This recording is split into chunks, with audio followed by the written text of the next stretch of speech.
বন্ধুরা, সকাল সকাল চলে আসলাম ছোট্ট একটা ভিডিও নিয়ে। এই যে দেখতে পাচ্ছেন, এগুলো কি হচ্ছে? এগুলো হচ্ছে গুল। এগুলো বেগুন আর এখানে কাঁচামরিচ, এই যে সব সবজি এনেছে। কচুরমুখী, শসা, আলু, 5 কেজি আলু এনেছে। আমাদের আলু লাগে মাসে প্রায় 15-16 কেজি। তো এখানে সপ্তাহে 5 কেজি করে আনা হয়। এই যে প্রতি সপ্তাহে সবজি বাজারগুলো একসাথে করে। অবশ্য কিছু কিছু শেষ হয়ে গেলে আবার সেটা নিয়ে আসে। এই যে দেখতে পাচ্ছেন, একটা বড় শসা এনেছে, এটার তরকারি খাবে।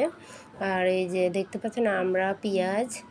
তো এই যে বাজারগুলো, আমড়াটা আমি একটু টক বানাবো। আমড়ার টকটা ইদানিং আমার টকটকে একটু বেশি খেতে ইচ্ছে করছে। আপনারা আবার কিছু মাইন্ড করেন না, বুঝেন। এই যে করল্লা, আসলে গরম তো তার জন্য আর কি। আর একটু গ্যাসের প্রবলেম হয়েছে, তারপরেও টকটা খেতে বেশ ভালো লাগে। আর এই যে পটল দেখতে পাচ্ছেন, আর আমাদের পরিবারে তো পটল ছাড়া চলেই না একেবারে। তো বন্ধুরা, এই যে দেখতে পাচ্ছেন আমার বাজারটা। আর এই যে সবগুলো সবজি একপাশে রেখে দিলাম। আর এখানে মাছ এনেছে। এই যে মাছগুলো কেটে কুটে ধুয়ে পরিষ্কার করে নেব। তো বন্ধুরা, ভালো থাকবেন সবাই। আর বেশি কিছু বলবো না, আজ এ পর্যন্ত। পরবর্তী ভিডিওতে আবার দেখা হবে। বাই বাই, টাটা, শুভ সকাল।